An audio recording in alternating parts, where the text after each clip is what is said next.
जो मेरा अनन्य चिंतन करता है, नित्य निरंतर चिंतन करता है, बस यही जीवन का लक्ष्य रहा है। गुरु कृपा से बच्चापन में ही गुरुदेव भगवान की बलिहारी यही बात डाल दी थी कि बच्चा निरंतर भजन करने से जो झांकी आती प्रभु, वो हमें शब्द याद है, झांकी आती तब जानना चाहिए भजन, एक क्षण भी भजन न छूटे। ये संस्कार अगर कहीं भगवान की कृपा से और मार्ग का गुरुदेव उपदेश करते तो एकदम कोरा स्वभाव था वही पड़ता, पर भगवान ने जहां जैसे पहुंचाना होता है वैसे ही, जैसे सन्यास मार्ग में भी थे तो हमारी निराकार में रति नहीं थी, गंगाधर भगवान शिव के रूप में आसक्ति थी। अब हमें पता चला कि क्यों नहीं होने दी निराकार में, क्योंकि रूप में ही लाना था उनको कृपा करके, इसलिए निराकार में आसक्ति नहीं होने दी।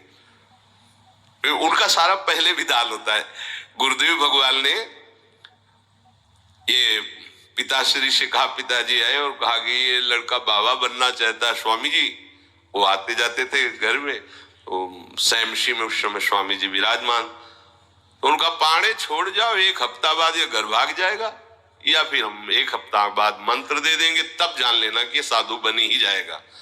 और स्वामी जी जैसी आपकी इच्छा छोड़ के गए। एक हफ्ते जो है गुरुदेव भगवान ईंट ढोवाना, झाड़ू लगवाना, बड़े कार्य करवाना, और जैसे पेड़ा आदि आते सबको बांटते, हमें एक भी पेड़ा नहीं देते। शाम के एक बार भोजन की अनुमति पाल, 7 दिन तक चुपचाप शेष। फिर कहा अच्छा कल गंगा नहा के आ जाना, मंत्र दे देंगे। ठीक है, सुबह गए, स्नान करके तो पंचाक्षरी मंत्र दिया, मंत्र दे के कुटिया में गए, फिर उठ के आए, बोले सुनो आओ एक बात कहनी। बैठे, बोले 12 अक्षर मंत्र भी ले लो। तुम कहा जपेंगे कौन?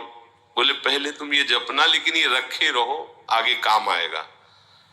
हमारी समझ में नहीं आ रहा था कि मतलब मंत्र 2 क्यों दे रहे हैं। ये पहले से भूमिका तैयार थी वृंदावन की, हमें पता नहीं था।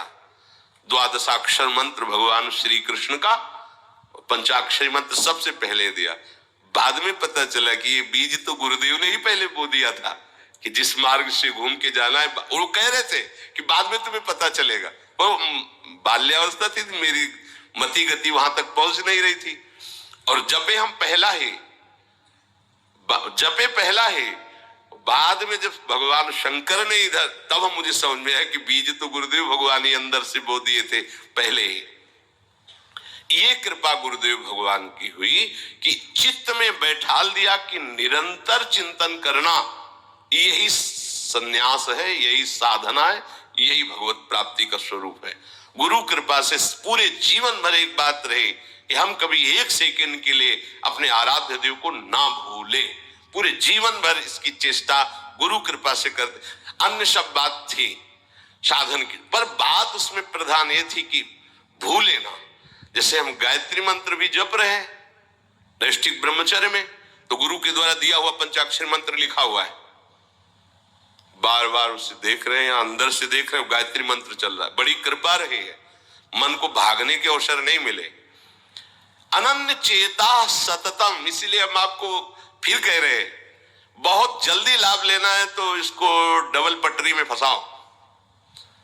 यह जो एक मन बहुत ठोर कर कह कर उसने सच उपायो, बहुत जगह नहीं लगता है कि एक प्रभु में लगाओ फिर संसार में से, प्रभु में ही 2 जगह लगा दो, बड़ी चतुराई से फांसा जाता है। यदि मंत्र से भाग रहा हो और तुम्हें कहीं रूप का अभ्यास हो भगवत कृपा से, तो रूप में फंसाओ, चरणों से लेकर के मुकुट तक, मुकुट से लेकर चरणों तक इसको फंसाओ। पर यह कठिन बात है, रूप आना कोई साधारण बात थोड़ी। तो डबल नाम में फंसाओ, जैसे कल कहा था कि शरणागत मंत्र चल रहा, राधा लिखे है, राधा बार बार, और शरणागत मंत्र जा कहा जाएगा। तो जब गायत्री जी जब करते थे अनुष्ठान पुरस्चरण का, तो सामने पंचाक्षरी मंत्र लिखा हुआ है और गायत्री मंत्र चल रहा है। अगर हम जरा सा भी चूकेंगे तो या तो मंत्र छूटेगा और या तो वो दृश्य छूटेगा। बिल्कुल मन को कोई जगह नहीं रखते थे, कोई जगह नहीं रखते थे। अनन्य चेता, ये बहुत बड़ी सिद्धि, बहुत बड़ा लाभ है कि अन्य कुछ स्मरण ना आवे। इसका अभ्यास आप कर लीजिए, फिर नशा तो ये चढ़ा देगा। ऐसा नशा चढ़ता है, ऐसा लगता है जैसे खोपड़ी घूम रही हो और उसके साथ मंत्र घूम रहा हो। ये ऐसे करो तो पका जैसा दर्द होने लगता है। एक एक नस नाड़ी मंत्राकार। न भोजन की इच्छा है, न किसी के देखने की इच्छा है, इच्छा रहित केवल मंत्र चल रहा है। तलाकार वृत्ति, मंत्राकार वृत्ति। अब इतनी प्रपंच की वृत्तियां फैलाए हो, इतना बहिर्मुख हो, कैसे बात समझोगे अंतर की? अनन्य चेत भगवान कह रहे मैं सुलभ हूं, सुलभ हूं। काशी में प्रतिदिन ये होता, आज महादेव जी साक्षात आएंगे। सुबह से तैयारी हो जाती थी, आज महादेव जी आएंगे। घाट में ही रहते थे, पंडों की छतरी के नीचे तपती हुई धूप, तो घाट में धूप ऐसे ज्वाला सी लगती थी, और छोटी सी छतरी, उसी के नीचे दोपहर रात्रि वहीं 2 बजे तक तो तपती थी फर्श, और 2 बजे के बाद स्नान करके महादेव जी विश्वनाथ जी पहुंच गए। बस रोज आज मिलेंगे, आज तो निश्चित मिलेंगे। एक दिन इतना आनंद था कि आज तो बस आ ही रहे हैं, ऐसा आ ही रहे हैं। जैसी भावना करोगे, जा पर जाकर सत्य सने हो, सो तो ही मिले न कुछ संदेह हो। भयंकर जटाओं का बोझा ऐसे, इतना बड़ा हाथ में त्रिशूल लिए, देखा दोपहर में नग्न पैर से आ गए। अब अपने जो जहां पागल हुए उसको दिखाई, साष्टांग दंडवत ऐसे, मौन, कुछ बोले नहीं उससे। हम तो बस वैसे स्तब्ध, जैसे कोई जड़वत। बाद में विचार आया इसका मतलब क्या था? मैं ही मैं हूं, दूसरा कोई नहीं है। अलग से देख ली की भावना मत करो, कण कण में मैं विराजमान हूं।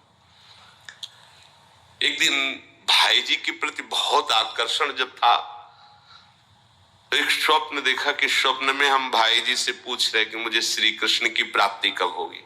इसके बाद की बात, भाई जी ने ऐसे चश्मा करके ऐसे देखा, राधा बाबा बगल में बैठे, और कहा जब श्री कृष्ण बन जाओगे तब श्री कृष्ण की प्राप्ति होगी। जगने पर, बहुत विचार करने पर फिर यह कि श्री कृष्ण बन जाओगे, भाई जी का तात्पर्य क्या था? तब समझ में आ गया। मन कृष्णाकार, बुद्धि कृष्णाकार, चित्त कृष्णाकार, अहम कृष्णाकार, तब कृष्ण साक्षात्कार हो गया। नित्य युक्तस्य योगिनः तस्याम सुलभा पार्थ नित्य युक्तस्य योगिनः। नित्य युक्त हो गया जिसका चित्त प्रभु को छोड़कर किसी भी भोग भूमि में, किसी भी ऐश्वर्य में, किसी भी सिद्धि में। जैसे किसी को लगता है कि ये चमत्कार दिखाना, कोई भी चमत्कार दिखाना बहुत कठिन बात है। अगर भगवत दर्शन का लक्ष्य ना हो, भगवत प्राप्ति का लक्ष्य ना हो, तो कोई भी चमत्कार ऐसे करने में है कोई बहुत बड़ी बात मत समझ। बस ये है कि इधर अगर स्वीकार किया तो उधर गेट बंद हो जाएगा, इसीलिए पिट जाते हैं, गाली सुन लेते हैं महात्मा जन, लेकिन प्रयोग नहीं करते अपने भजन का, प्रभु के पास जाते हैं। ऐसा ना समझे ना कि चमत्कार पीछे घूमते हैं। केवल बस एक बात है कि अगर इधर लगे तो उधर का गेट बंद हो जाएगा। तो इतनी दुर्लभ बात बनने जा रही है, किसी को प्रमाणित करने के लिए कि हम महात्मा, हम भजनानंदी, हम चमत्कारी है, अपना गेट बंद करवा ले तो मूर्खता ही होगी ना। यहाँ क्या होगा? वाह वाह हो जाएगा, बस उसके आगे क्या होगा? फिर वही प्रपंच। तो ये जो ब्रज के महात्मा है, जो भगवत प्रेमी महात्मा है, जो भगवत प्राप्त करने वाले हैं, इनके अंदर चमत्कार के बाप की सृष्टि होती है। ये चमत्कार बहुत ऊपर होते हैं। ये नहीं सोचना चाहिए कि इनमें भजन होता तो उसने 2 थप्पड़ मारे भस्म कर देते। भजन का जानते हो, भजनानंदी का 2 थप्पड़ मारा है, तुम्हें निश्चित भगवान की प्राप्ति हो, तुम्हारा कभी अमंगल न हो, भगवान तुम्हारे परिवार को भी सुखी रहे और तुम आजीवन स्वस्थ रहकर पवित्र बुद्धि के द्वारा भगवान को प्राप्त। ये महात्माओं का बल होता है। महात्माओं के बल थोड़ी होता है किसी ने गाली दिया, मार दिया, जा भस्म हो जा। ये भस्मासुर थोड़ी होते महात्मा है, भाई भस्म कर दिया, नष्ट नहीं। साधुते हो न कारज, तब भगवान उनके अधीन होते हैं। ये चमत्कार चमत्कार, ये ना सोचो कि भजन करते होते तो फिर चमत्कार, या ये गाड़ी घोड़ा रुपया पैसा चमत्कार, ये पापियों के पास भी है।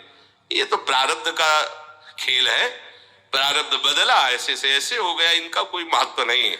महत्व है नित्य युक्तस्य योगिना, तुम्हारा चित्त निरंतर आराध्य देव में युक्त है कि नहीं। किसी भी ऐश्वर्य, किसी भी भूमि, किसी भी पद का कोई भी संबंध, आश्रय, चिंतन नहीं।